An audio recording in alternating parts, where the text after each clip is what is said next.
Well, I'd love to do that, but now my head is automatically swimming because there's such a large pool of deals to choose from. So it's very hard to go to one that had a high level of challenge. And the reason that I say that is because every deal automatically presents a lot of challenges. It's just automatic because you got so many different moving parts, so many different interests involved, all of which want to take the deal in a different way.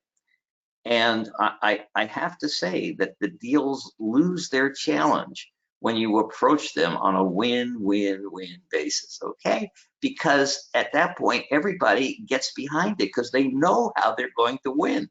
They know if they're a lender, how the risk has been mitigated by the way in which the company's acquired, the management team or the seller that's been running it successfully is going to continue. So that it makes the lenders happy and much more comfortable. Now you don't get a lot of resistance from them. You've structured the deal so that the cash flows are going to work for them, and that they know that there's enough income there to cover the debt service that is going to be paying them, so that now they see that there's enough margin in there to reduce the risk. The suppliers are going to lean in and give you perhaps better terms. Why? Because you've shown them how you're going to increase your purchases from them, on how, by the way in which you financially structured the company, that the company is sound and deserves the high credit limits that those suppliers are going to bring to the company. And that's great, by the way, because if you've got better terms from your suppliers, then that improves your cash flow. It improves your ability to repay the debt that you incurred in the purchase of the company. So I could go through literally constituency after constituency, all of whom play a role in the success of that acquisition afterwards. And when you fully align these people and they see that alignment, they all become members of your team.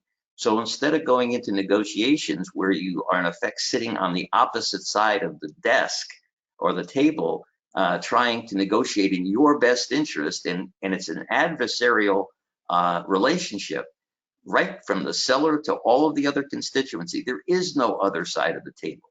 There is only one side of the table, and it's the side of the table that optimizes the deal for everybody, so everybody supports the transaction, because that happens pretty much all the time. So I'll try and give you an example of a company that was purchased by one of our members.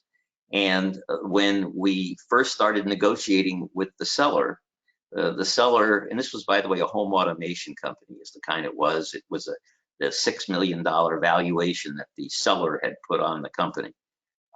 When the company was finally purchased, by the way, it was purchased at a purchase price of $3 million. Now that's half what the seller originally valued it at. Well, the seller had offers on the table, not for $6 million, but he had other bidders who were offering him 4.5, which is much more than we were offering. But what we did is, when we met the seller, by the way, this is an important part of anything, is that, I think video is great. Okay, online meetings are great. You can get a pretty good sense of people, even from today's communication structures, which are very good. But there's nothing like meeting a person in person. There's nothing like going out to dinner and breaking bread with people, because there's something that happens when you actually physically have a meal with somebody. It's psychological, it's cultural. What happens is resistance breaks down. There's a kind of a camaraderie, in effect, that almost flows when you're actually meeting people face to face and you're having a casual meal with them, where you're just getting to know each other better. I mean, it's an incredible psychological advantage that you create when you do that. So the whole idea of these meetings that we had with the seller, live and in person, mainly our member, our Bizarre Financing member, took the time to build a tremendous cosmic bond with the seller. And it got to the point where that seller began to see this individual as the right person to take over his business. He was perfect for it. His communication skills were excellent. His value system paralleled the value system of the seller, with tremendous conscientiousness towards high levels of service. and professionalism for his clients. And he had put so much effort into building his business with those values that he preferred our buyer over the buyer willing to offer more money, because he felt his customers would be accepting that new owner much better than they would accept the old owner, that the new owner would carry on the tradition of that business in the same way that he had built it. So he became the preferred buyer. Then the suppliers got into the action, okay? They were concerned that there was somebody new buying the business, and when that person was buying the business, they didn't know if he would continue to run it properly. They didn't know if the credit that they were extending to that company would be well placed now that it had new ownership. So we met with the suppliers. We met with the people who make the credit decisions. We showed them what we were doing in the business and how the business was going to be stronger.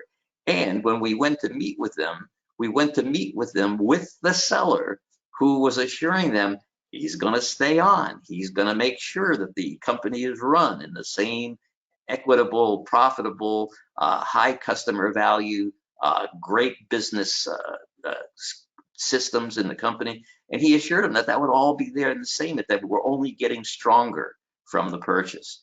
So that would just be an illustration of where you, as the entrepreneur, literally orchestrate all of the elements that go into the acquisition so that every party becomes excited, never mind comfortable, excited about the acquisition, how it's going to mean more for them with this acquisition than it meant for them with the company in its prior state.